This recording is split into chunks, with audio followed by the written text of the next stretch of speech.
I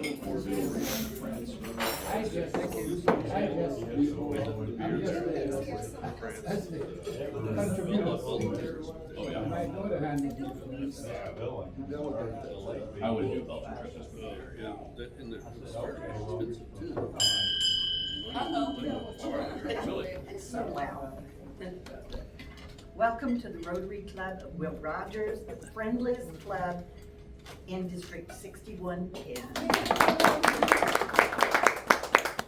All rise if you're able for the Pledge of Allegiance. I'm just about. Pledge allegiance to the flag of the United States of America and to the republic for which it stands, one nation under God, indivisible, with liberty and justice for all.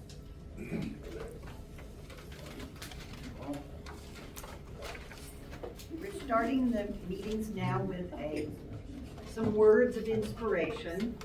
So I pulled a quote from our Will Rogers. Don't let yesterday take up too much of today. Pretty good one. One of his pretty neutral ones. Don't let yesterday take up too much of today. Worry. It's For Susie. Yeah, thank you. Okay, first of all, I'd like to introduce visitors. We have with us, oh, Leslie, I didn't get your last name. Smiley. Smiley. And she is also a prospective member. As soon as she retires, she says. Next month. Next month. Next month, okay. We also have a visiting Rotarian, Harlan Pinkerton, from the Sand Springs Club. Okay, there are birthdays in August. The earliest one being on August 10th, JT Villanueva. Karsten had her son on Saturday. Saturday night, on Karen's birthday. And the grandfather who did not text any of us is paying a fine for that. There you go. I'll be around, kid. What's his name? It's in there, put it in the bucket. We also, is Dan here? Dan Statuto's birthday is on the 15th. Evans is on the 17th. Well, they're celebrating early, not coming here. And Nikki Dennis, hers is gonna be on the 27th. Are there any anniversaries or announcements or anything for anybody else that we don't have down? All right, that sounds good. I'm gonna give some of the reports. They might have some others committee-wise, but I just want to tell you that we kind of have a new system with accounting so that if monies are collected here at the club, we've got something for Kim that she can take back to the bank and get it right into the account. So if you've got, there'll be cash in the buckets, but if you're turning in a check for anything like dues or t-shirts or whatever, make sure it's recorded, and then Kim can go back and get it right into the correct account. And we also have a form, if you spend anything for the club, we have an expense report, so that you can say exactly what you spend it for. If you spend Pika, you know, if you, I don't know, if you do any printing or do anything like that. If you have a large project that you're interested in, that you would like the club to consider, I've got a project form too, that you can just put it down as a suggestion for service or anything where there might be some expense involved to the club, just so we can kind of think about it. And speaking of Nikki Dennis, she can't ever come to our noon meetings, so she does, though, believe it or not, read those long emails that I send out every week. I promise next week will be shorter. But she sent in, she read them all, and she sent in money for her change of horses. She bought a t-shirt, and she sent money for a speaker's lunch one day. And then she also sent a gift card for when we honor the the students and teachers of the quarter at Will Rogers High School. So she went ahead and got one so that we've got, and Susie has gotten some Quick Trip gift cards for them too. So if you have a gift card or feel like buying one, it'll go to the students or the teachers when we honor them at their assembly. And I also, for our webpage, paying for the webpage, the accounting program and everything, we are starting a sponsorship of that webpage for anybody that's got a company and wants to put their logo on it. Southwood, and Jeff's not here either, I brought his invoice. It's $150 a year to be the sponsor for the club on our webpage, and so we're gonna put it on there. And so I've got some, if anybody's company wants to do that for $150. I think we have people looking at it, and looking at our videos and whatnot, so it gets a little bit of exposure. So that's, let me know if you wanna do that. Are there any other announcements by the committees? Are you, Pat, what do you think? We talked about Stand up. I am standing up. Oh, yeah. Stand up. So we talked about having a social on September the 2nd. We don't have a meeting that day, but it's the day after, it's a Tuesday after Labor Day. Yes. So we were concerned about the attendance, so by show of hands or Yeah, yelling or whatever. how many would like to do something Tuesday night, September 2nd, the night after Labor Day? Let's go roller skating. No, we've got 6 or 7. Okay, there's 8. Yeah, maybe just at a restaurant or whatever. Or I could, well, the baby would only be almost, not quite a month old. I don't know if she'd want to come out. We could do the baby shower for Karsten and everybody meet at a restaurant, and but we'd have to see if she wants to go out with the baby. We'll talk to Karsten. But if you want to look for a restaurant and just, I can send it out before that and everybody can just meet, or at one of his What the Ales and have dinner and a brew. Let's do it. Okay. I think that is all the information that I have. So I am going to introduce. Whoa. Oh, I forgot Susie. I am so sorry. She always has something. Man, Oh, yeah, man. Susie, yes. Man, oh man. Memento. Yeah, I have several things today. So first of all, a little back to school joke. Do you know how the probiotic was able to get straight A's on all the social studies tests? It knew all the cultures. Maybe Mike has a better one. That's almost fine level. Okay, our Pampered Chef party is still at the same place it was this time last week. We are at 90410 in sales, which is $271.23 in donation. Sunrise, however, is at $1388.50, which is $416.55 in donation. So we have a little ways to go. Share the link this week if you can with 5 friends. Okay? Won't they have more people than we do? What's that? Won't they have more people than we do? They might, but I think we have more friends. Okay, Kevin and I shared our link with our 5 daughters, That and sheet of paper. all of them sent what they wanted, but no payment. Also, as I've mentioned, I set a goal for our club on Saturday. It was a workshop, so I don't know if it really counts as a real goal. But I told them that I wanted our club to be 100% Paul Harris Fellow Club. And so, and I've mentioned this to you before, but I actually brought the forms today. You can transfer your Paul Harris Fellow points to anyone. They don't have to be a Rotarian. They don't have to be in this club. They don't even have to be 18 if you don't want them to be 18. But anyway, here is the form to do that.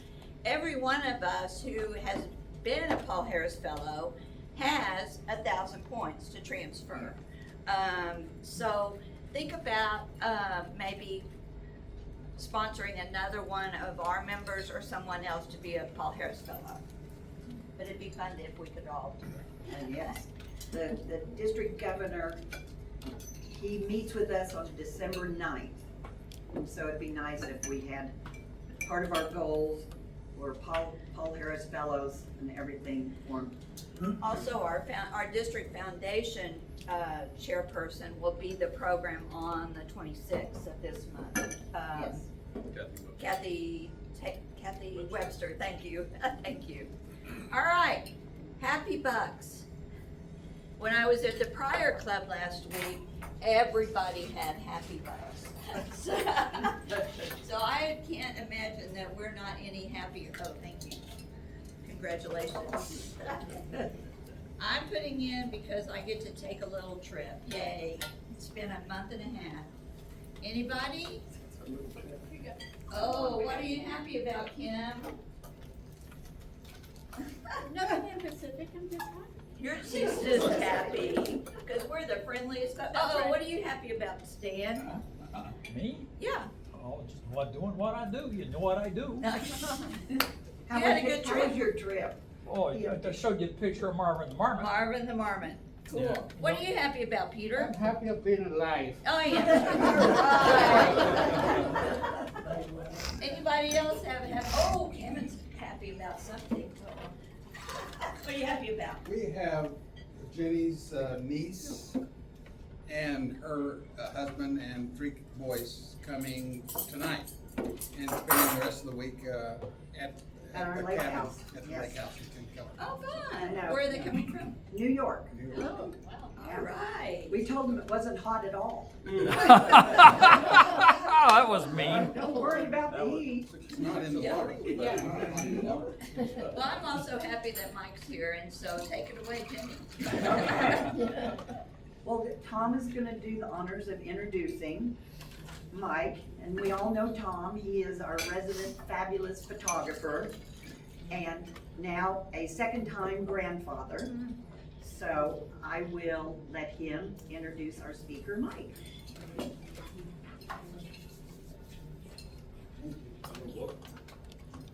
All right, well, I actually have not read this over, but I've known Mike for quite a long time, and I think we met because of beer, actually. Just for the reason to socialize with beer and have a good time and meet your people. Mike Grogan is a native of Tulsa, graduate of Union High School and a degreed meteorologist from Valparaiso University outside of Chicago. Growing up with Oklahoma's wild weather triggered his love for the sky from an early age. His interest in severe storms has led him to more than 15 states chasing storms and making a career out to keep you safe from its effects. Mike got his start in television weather in Maryland after college and before he was brought on to the KOTV weather team, where he worked alongside Travis Meyer for 9 years. He made the jump to Fox 23 severe weather team in March of 2020, which is a monumentous time, where he has since served as an on-air meteorologist. He has tracked countless tornadoes through our region, large and small, in addition to covering many other record-breaking events in our region. Outside of work, Mike is heavily involved in the community. He is currently on the Storm Water Drainage and Hazard Mitigation Advisory Board for the City of Tulsa and is co-chair for the Cross-Cultural Council with the Disaster Resilience Network, and stays involved with a number of other nonprofit groups in our community. He's here to share more about how a forecast is made and how to stay safe when severe weather strikes. Please give a warm welcome to Mike.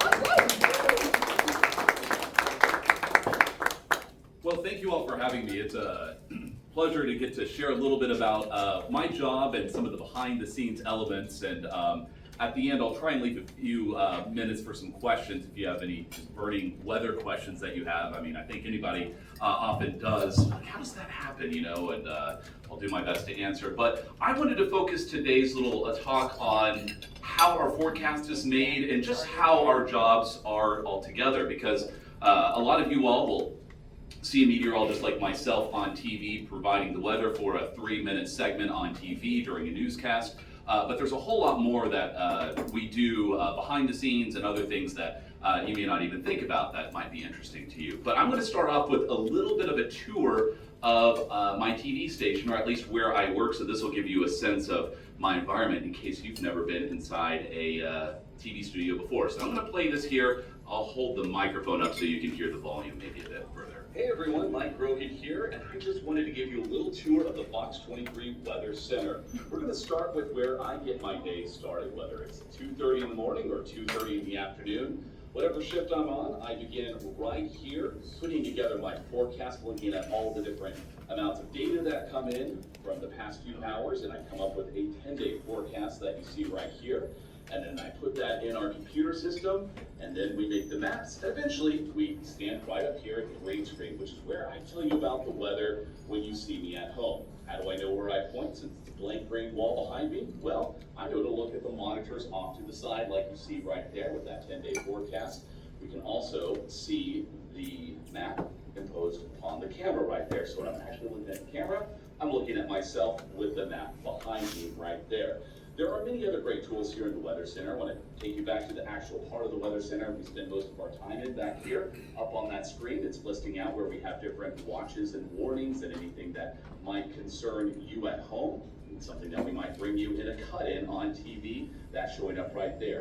We have a top row of monitors showcasing the skies around Tulsa because we have no windows inside the studio, so therefore it's important to see what's going on as a meteorologist, one who studies the weather. In addition to that, we also have other monitors that help us to be informed during severe weather. As you look up here in this monitor right now, it's just showing different stations, but we can put our storm chaser feeds up there, so we're right on air and able to look over and see what they're seeing out in the field as well. That's what that monitor over here will do as well. We also have a feed that brings us live information just off camera.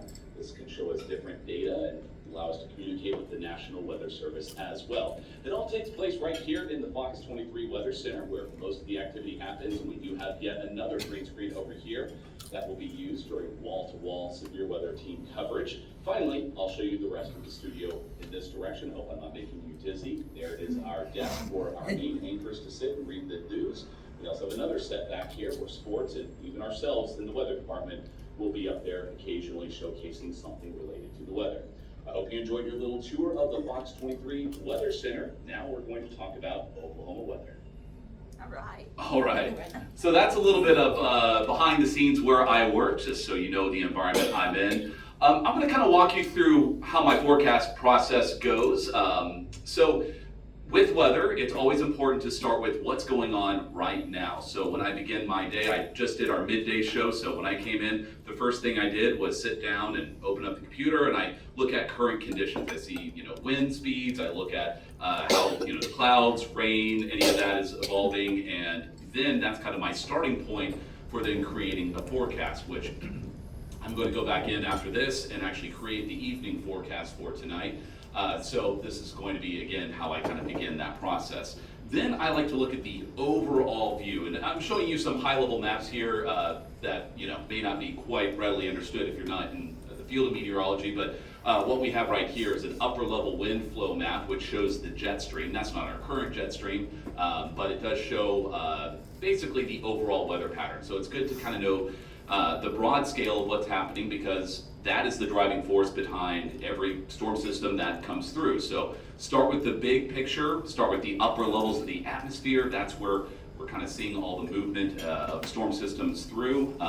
Then we kind of work down to the smaller scale details like where future rainfall might be. This is one of our computer model outputs showing where rain and thunderstorms might evolve, and we have a little slider bar there. We can move it over. And by the way, I intentionally show this up in the upper portion of that if you are familiar with your internet browsers. Those are a lot of tabs open, and that's intentional. It looks a little bit chaotic, and I get a lot of grief from it on our weather team, but I like to have all these tabs open so I can flip between all the different computer models and the data that projects current weather into the future through some complex mathematical equations. So I'm digesting all that information, and what I tend to do is I go day by day looking at what conditions will be like for high temperatures, low temperatures. You know, I kind of look at the thresholds for where we might be for how cloud cover might impact today. Like today I was thinking, okay, well, we've got this cloud deck.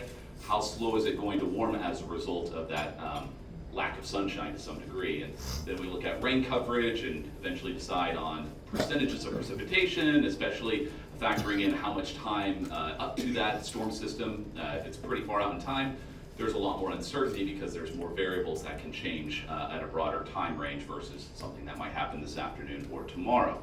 So I look at all this data, and then all of this gets aggregated in something called a national blend of models. This is a new product for us meteorologists. This is far more than you need to know at home, but it's kind of cool to know that there's something that takes all of our data that we use and puts it into kind of this statistical output, which in a quick pinch, if I need to just look at what might be happening in the future, this is a good place to start and just kind of get a sense of how everything is trending. So that all comes together in a forecast that I still write down on a piece of paper. It's been my process for 17 years. I'm only one of there's two of us that do this. The rest of us are just James and some of the other team members just plug it into the computer directly. But I just like kind of having this organized into my chicken scratch forecast here. And once I determine the winds, the highs, the lows, the cloud conditions, percentage of precipitation for all 10 days, then that goes into our fancy Excel spreadsheet. Now I will tell you, I'm not a big fan of forecasting beyond about 6 or 7 days because there's just so much variability. So when you see a number on day 8, day 9, day 10 from where we are right now, hold it loosely because it's likely to change. But you know, the TV station wants us to have something there, so we give it our best shot. So this is our big spreadsheet that basically we plug in our data. It scrapes the internet for more information that we'll include in our forecast from the National Weather Service. It might bring in lake levels or allergy reports, and that all gets imported into our computer system where we create our maps. And this is one of those maps that we'll always end our forecast on, where you can see the full 10 days. And sadly enough, that's not our forecast. It's a little hotter than this, at a good 10, 20 degrees, and we're about where we are. But in any case, that is kind of how that all comes together. And then of course, once my maps are built, once the forecast is done, then comes the time to actually start communicating the weather to you at home. So I'll do so not only on air, as you'll see in a newscast, but we'll do it on the website and our app as well. So if you download that free Fox 23 weather app, just a little plug, that forecast comes from me directly. It's not just a computer algorithm like your Apple or whatever other forecast might be used. So I plug that all in. During our newscast time, I might do this. We have shows that range in time from 30 minutes to 5 hours in length.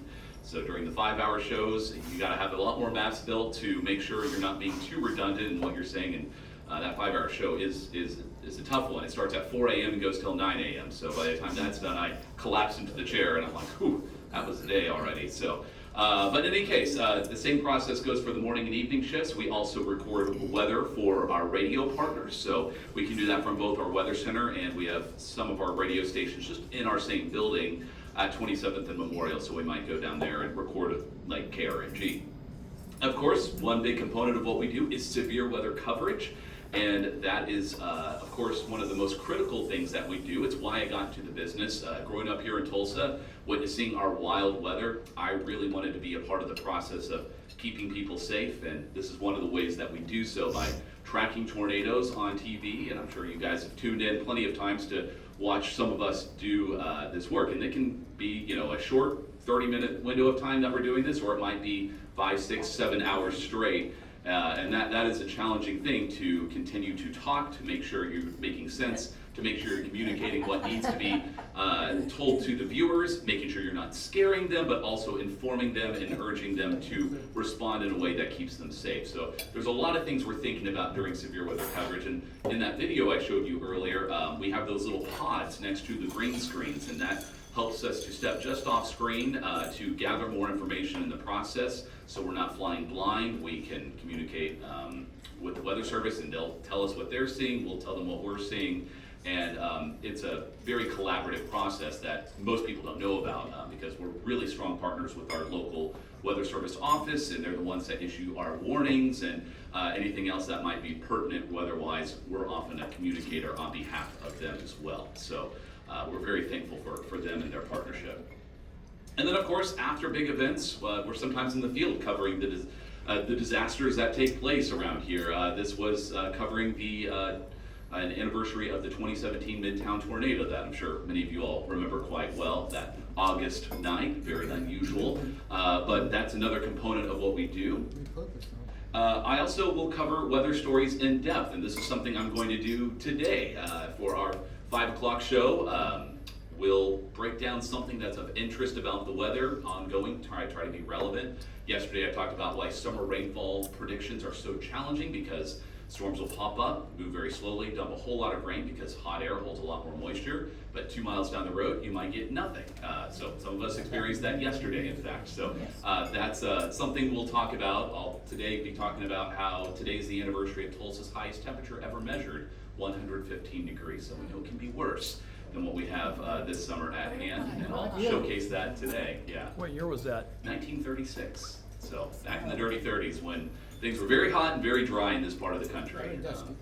But the hottest heat index value is something like 123 or something horrible, and that was set more recently. I'm going to probably dive into that as well later this afternoon. So I'll do about a 1 minute 30 segment on that will air at 5 and 9. That's another component of my particular job. Oh, and that was me doing the story, but I'll jump past that. Another thing is just informing and outreach, and I have a background in speaking Spanish as well. I did a semester abroad in college and allowed me to know enough Spanish just to be dangerous enough to be able to do something like this. So sometimes I'll do some Spanish language talks or even something that will live on the website because we want to make sure all people are informed in our area when it comes to dangerous weather and understand the risks and the things that they can do to keep themselves safe. I also love doing outreach. This is something I particularly love, going to different schools, talking to students, answering their weather questions, and talking about how weather happens and how to stay safe. So oftentimes that's a component of the job that might go a little more unseen, but I love working with our local teachers and schools to go do these various talks. And I like just to tell people about just some basic information that we might assume we know, but a lot of times we need a refresher, like the difference between a watch and a warning. A watch is meaning that you want to be prepared, but like this shows, the ingredients are sitting on the table, but they haven't come together yet, so we can't quite call that a taco. But once those ingredients are together, that means the event is happening. It's a warning. So just like a tornado, you might have ingredients for a tornado out and about in the atmosphere, but once those ingredients come together, voila, tornado, taco, and that's when we want people to respond by taking action. So that's a quick and easy thing to remember when it comes to staying safe from dangerous weather. Another cool thing I do, I'm also involved in something I didn't put in the introduction. I give tunnel tours downtown as well. I love talking about Tulsa history, and one of the fun overlap points is the weather teller light. Does anybody remember the weather teller light in Tulsa? It was used from the 60s through the 80s, kind of fell out of use. We actually brought it back at Channel 6 for a short time, but that's a really cool part of Tulsa history because 320 South Boston, of what used to be the National Bank of Tulsa building, was the tallest in the skyline for decades. And the top of the building, that top cupola portion of it, was used to signal the weather. And the way it worked was we had a green and a red light. A flashing green, solid green light meant fair weather, carry about your business, no weather issues. Today it might have been a flashing green because that would indicate rain, something maybe a nuisance level weather event, but not necessarily dangerous. But that's where the red light came in. It was meant to grab your attention. If it were solid red, it might mean a storm was in the horizon or a big temperature change will be coming in. But if it were flashing red, that meant, all right, hunker down, that storm is here. So that was something that is pretty cool that was used. And at this time in the 60s, especially, forecasting was a bit in its infancy. I don't know the forecast accuracy of the weather teller light all through the years, but I'm sure it really played a good role in quickly telling Tulsa what was going on weather-wise. So back at Channel 6, I actually had the role of changing the light when the weather was going to change as well, which was a deeply satisfying aspect of that job, which was pretty cool. Oh, and that kind of goes into the different categories of that. Something else we'll do is we'll talk about climate on air, so how climate change will impact Tulsa specifically. There was a study recently I helped a team out of Norman with, and they determined what climate change impacts look like around Tulsa when it comes to heat and flooding in particular, and so it was interesting to kind of hear their thing, and part of my job is to kind of present that to the public as well, so they understand, climate change is a very polarizing topic, but we're just presenting it from the scientific standpoint and what the scientific consensus is on these matters, so public stays informed. And something I love to do also is covering the night sky. So I do a segment on Fox 23 called Skywatch. So every Friday and Saturday morning we showcase what's going on in the sky, and this is a perfect plug. Tonight is the peak of the Perseid meteor showers. So if you're up late or up early tomorrow morning, if the sky is clear, look up, you'll probably see a few shooting stars from one of our better meteor showers of the year. So I like to talk about what's going on and what things people can see in the night sky as well. But it's So- gonna be cloudy. Well, I think we're gonna have mostly clear skies tonight. There might be a thin layer of clouds, but I'm cautiously optimistic it will be decent visibility for all that this evening. And that's just one of my segments I've done in the past. Oh wow, I did really well with time.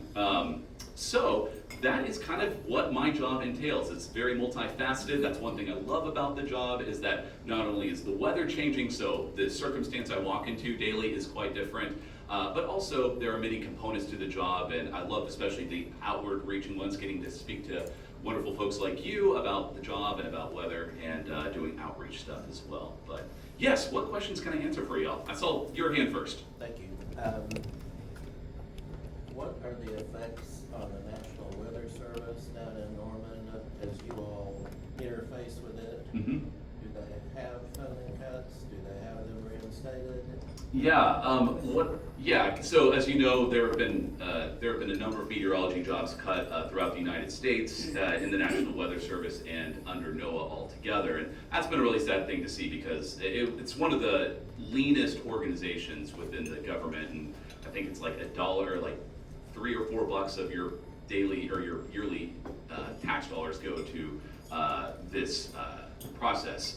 But we do know we lost 3 meteorologists in Tulsa to the cuts, so 3 people were laid off there. It stretched them a bit more thin. They're forecasting at different times of day now. Their products aren't as frequently coming out. But that said, they're still well equipped during severe weather to do all the things that they have to do. So some of the daily stuff on a more generic basis is it's longer process, it's longer time to get that data out to us, or not as frequent as updates. But I think the day-to-day stuff is noticeably changed, but not to the point where I think what they offer is of lower quality. They still have some great quality folks working there. The Weather Service office here, actually local, they're at 11th and 169. Their office flooded recently, so they've actually been operating in different locations remotely. I think they're getting back into their office, so they've really been through it over the past couple of months. But I do know down in Norman, where it's a hub of research, that's a place that's much more greatly impacted by the cuts. I've got several friends that work in research, specifically severe weather research there, and their jobs are on the line. So that's a concerning thing, because they do incredible work.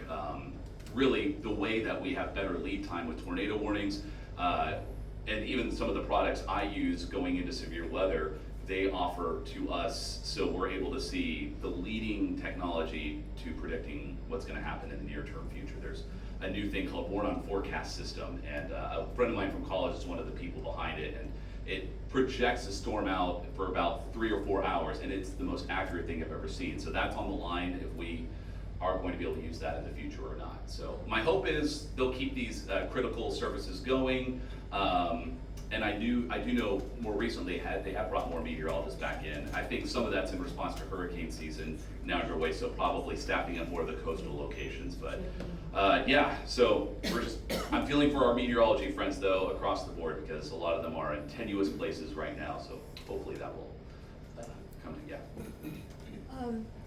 Yes, I would like to know from a scientific meteorological standpoint, why is it that a place called Moore, Oklahoma is the tornado magnet for the world? And Yeah, that's a great question, and I get that question frequently, and I have kind of a two-part answer to that. The first is bad luck. That poor community is just, there's no one reason why Moore has been struck by so many large tornadoes. But there is a reason that latitudinal area does get hit frequently, and that reason is there's something called a dry line. It's a boundary in the atmosphere between hot and dry air and warm and moist air, and that tends to set up in far western Oklahoma in the spring. And that is where we get some of these big rotating supercellular storms that produce tornadoes tend to form.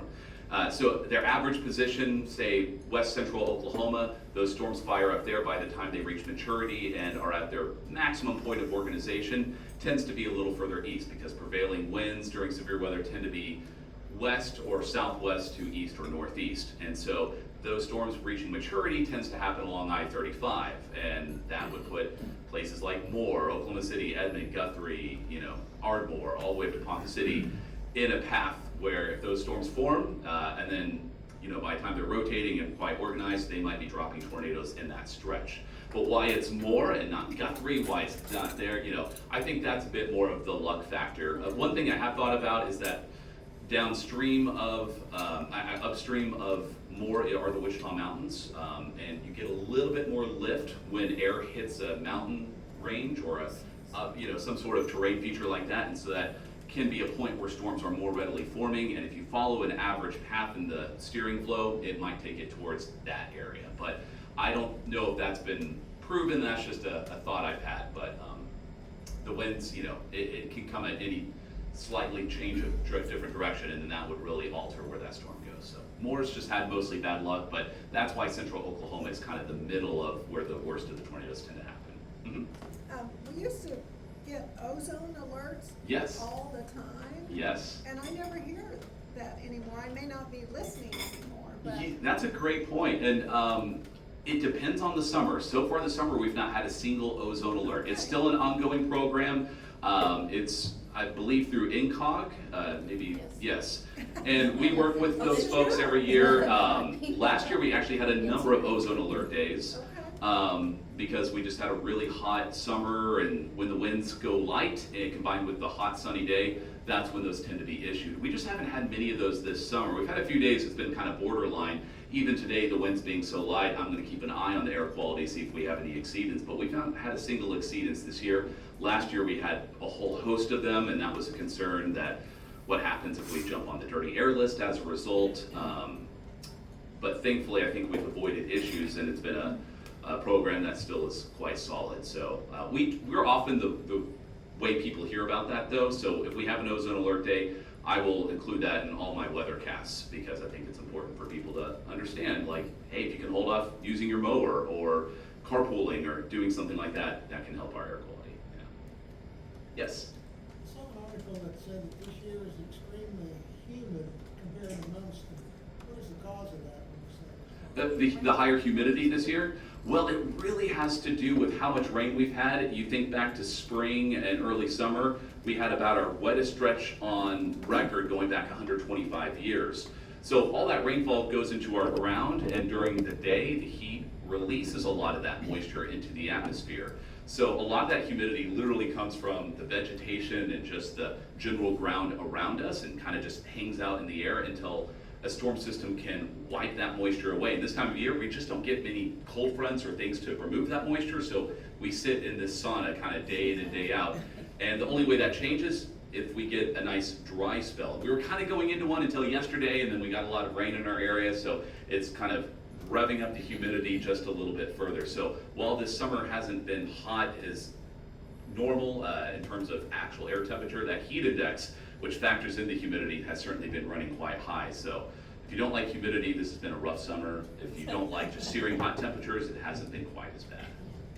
Yeah. So, you start your prediction with the jet stream. Where does that data on the jet stream come from? Satellites or? Yeah, it's brought in by several different things. Weather balloons are one of them, and that's something that has been cut back on as well. So that's a degradation of quality to some degree in our forecasting. Weather balloons are one, so they take the measurements from that part of the atmosphere, and it gets fed into the algorithms to project it into the future. Airplanes actually contribute to this as well, so they might have reports from different aircraft that will get fed in. But then satellite data does get brought into this as well. So all that kind of gets combined into the input of these computer models, and then they take that globally and project it forward. Yeah. Good question. Yes. Aren't you ever tempted to just say, Siri, is it gonna rain today? You know, it's funny because I do have my off days, and sometimes I'll get questions about the weather, and I'm not always as tuned in on my weekend on the forecast on my weekend, and I'll be like, well, you know what, I haven't looked at anything in 2 days, so what I tell you may not be that accurate. So I might say, what does your phone say? I don't know. I mean, your guess is as good as mine. No, I mean, I try to stay informed if there's any impactful weather, but sometimes, yeah, I just have to say, you know, find your app. You can, but no, I will say I try to make sure what we provide on TV is different than what your app can provide, and that keeps us relevant, since many of us can just find what we need with a quick look at our phone. But there's a bit more information we can add value to the weather information. Yeah. Good job. Well, thank you all so much. Yeah, if you have any other questions, I'll stick around for a little while afterwards. Thank you very much, and we'd like to give you a Oh, thank Will you so Rogers much. coaster. Thank you. That's very Great kind. presentation. Thank you. Thank you. Okay, we will let Mike have the honors. We have a drawing at the end of for our 50-50. And what we do is we have a deck of cards, and we draw until somebody gets the joker, and then that person gets half the pot. And I don't know how much, the pot was up to 52 last time, so It's about 85. about $85 now, and we just started it 1st of July, so. When I was in Pryor last week, their pot is up to $1,600. Wow. And they had 7 cards left, I think, so. All right, Mike. All right, just take one. It's just one. Okay. And it better be mine. The last 3. Okay, the last 3 numbers are 229. Not me. All right. Jen, I tell you, you win all the time. Buy them double if you're really good. All right. Here we go. Pick a card, any card. That's it. It's the 8 of hearts. No winner this week. All right, the pot continues to grow. Okay, And next. somebody will have to do this for me next week. Oh, all right. Next week's speaker will be Chad Ellis. Chad Ellis from the Sutton Avian Center. So that should be very interesting. And their fundraiser is the Wild Brew. That's on August 23rd. Are you still looking for volunteers? I think we're good now, Oh, they're good on volunteers. but we can take them. Well, if you don't want to volunteer, go. It's really fun to volunteer. I volunteered, and I've also gone and tasted brew. So great.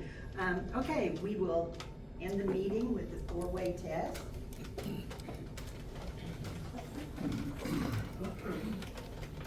Okay. Is it the truth? Is it fair to all concerned? Will it build goodwill and better friendships? Will it be beneficial to all concerned? And will it be fun? Will anyone find out? I have the official meeting adjourned.